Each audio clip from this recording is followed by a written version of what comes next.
Jason, welcome to the call today. Maybe you can start by telling us who you are and what you do. My name is Jason Eisen. I'm the founder and CEO of Utu Technologies.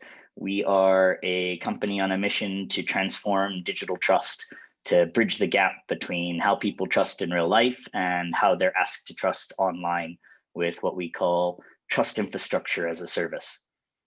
All right, that's great. Tell us a little bit about what you're building. Sure. Essentially, we're building, like I said, this trust infrastructure as a service to essentially make much more seamless and safe and reflective of how we trust in real life, the way we're asked to trust on digital platforms when we're going to buy something from an e-commerce or hire a service from a gig economy platform or a sharing platform. This idea that trust is actually one of the most important factors. And right now, trust on the internet is kind of absurd, actually, when you think about it. It has nothing to do with how we trust in real life. It's based on things like 50 random people that you've never met, that you probably have nothing in common with, and probably don't share your biases, your preferences, your values. Maybe they're not even real people. Maybe they're bots or paid reviews. But according to those 50 people, this babysitter has like 5 stars, and you should leave your 5-year-old with him or her. And we thought that was kind of crazy. And we imagined a different experience where imagine you go to that same babysitter app and there's that same babysitter with 50 5-star ratings from 50 random people and 1-star rating from your sister. What would you do? Most likely you follow your sister, right? True. Yeah. What if it was like 500 good reviews and 1 terrible one from your sister? People still say they probably follow their sister. And so this is the idea that in real life, trust is curated based on who we know and what we trust them, how much we trust them, and in which context for which things. And online, trust is aggregated, it's anonymous, it's averaged from random folks. It has nothing to do with that real experience. So that's really the tech that we've built.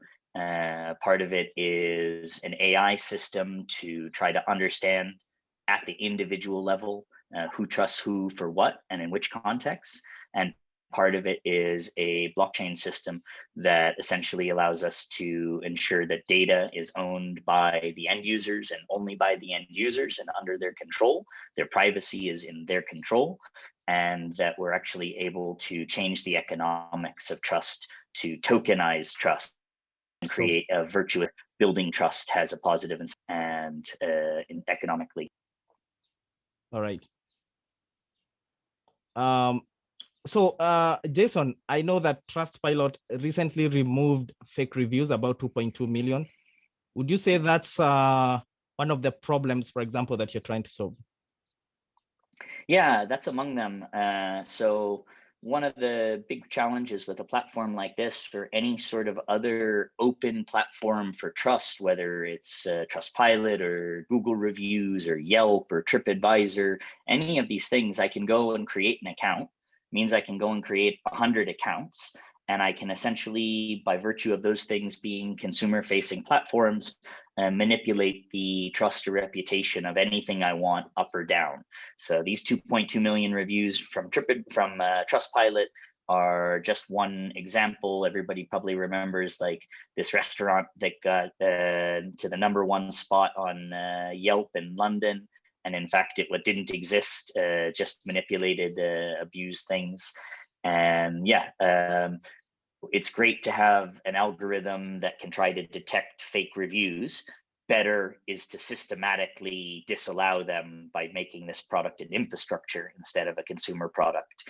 So that's a big part of our goal. Because you imagine like, okay, yeah, they removed all these reviews, but how much damage was done? How many transactions were influenced in the interim by all this fake content? Yeah, true. And true, how many hours of person power did they have to devote to getting all that removed that adds to the cost of their service? All right. Yeah, true. Now let's talk about the Trust API that you just launched. Can you tell us how does it work? Maybe give us a few examples of how it works or it's solving this problem. Sure. Yeah, it's really exciting. This is the first version of our API and also our web SDK. There will be mobile SDKs coming in the near future.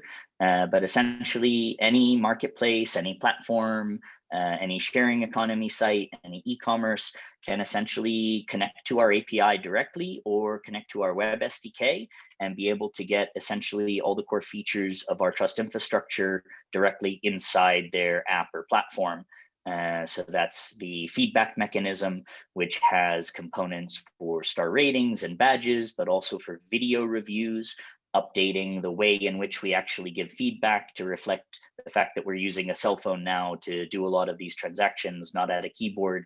Maybe it's more convenient to record a video of your experience. And also maybe it's more meaningful for that video to be shown to a friend, to a colleague looking for that same service in the future than just your text review. So there's a lot that we're doing in the format of how we actually leave feedback and what kind of feedback gets left. That's all part of the SDK and the API. Other side of it is the recommendations mechanism that actually shows users when they're evaluating to choose this service provider or that service provider, to buy or not to buy, all of the most relevant data points for that specific person in this specific context about why they may or may not trust the vendor or this particular service provider. So something like, 5 of your Facebook friends and 2 of your phone book contacts, including Susan, Sarah, Mary, Tom, and Steve, have used this babysitter 22 times in the last 3 weeks and recorded these video stories and left badges for this and that. And then the big final piece of this that's not ready yet, but will come out later this year, is the token endorsements. All right. Now, I know obviously privacy is always a big issue. How are you solving the privacy issue? Yeah, for sure. Privacy for us is a human right, and we build for privacy first. We don't want to own anyone's data. We think this is a very antiquated business model, and the future is about building tools and infrastructure that let people take their own data, reclaim it, and put it in service of their own objectives and goals. And so that's kind of built into the DNA of our company. Bastian, our co-founder and CTO, is a huge data privacy advocate. And these are things that we take really seriously. This was part of the founding reason for putting this onto the blockchain, decentralizing the whole thing such that people were in control of their own data. Digital trust is far too sensitive a thing for a company that can be corrupted or breached to be holding all of this. We've already seen a lot of dystopian examples of what that can look like with the Chinese social credit scoring system, with Black Mirror, the nosedive episode, if you saw that. There's just a lot of ways this goes terribly wrong. And so, yeah, it's a fundamental, non-negotiable part of what we do. All right. So in closing, Jason, this is version 1, obviously. What can we look forward to from Utu as well moving forward? Yeah, you can expect, essentially, we're on a continuous mission to deepen the intelligence of our system to make it more and more powerful in terms of its ability to understand at an individualized and contextually relevant level which data points are going to be most meaningful for a person to help them make the best decisions. So you can expect our intelligence to get deeper. You can expect the number of use cases and sectors that we're able to support and cover to become more. And you can expect the integration process for how you actually implement Utu in your product to become easier and easier. And these are kind of some of the key things just on the product side that we're going to continually focus on. And there's a lot of partnerships coming. There's a lot of new clients to announce and some other very exciting things in the works. Yeah, it's going to be a big year. All right. We definitely look forward to that. So for anyone who wants to, use your trust engine or to reach out and see how you can work together, how can they do that? Yeah, you should head over to our website, utu.io. and click the talk with us button and schedule some time to chat with the team. We can send over the API documentation and get you going. We'd be very happy to. Any platform. Generally, we talk about the best platforms that really need Utu. If you think about trust as a corollary to risk, right? The more risk I feel, the more trust I want. And so what are the things that we feel the most risk about? Our home, our health, our family, our business, our assets. So if you're running a platform or marketplace that exposes your users in any of those areas to any sort of risk, Utu can really drive a lot of value for the platform and for your end user. So yeah, check us out. All right. Thank you, Jason, for talking to us today. Thanks, David. Always a pleasure to chat with you guys. Love what you guys do in the market here. All right. Thank you. Cheers.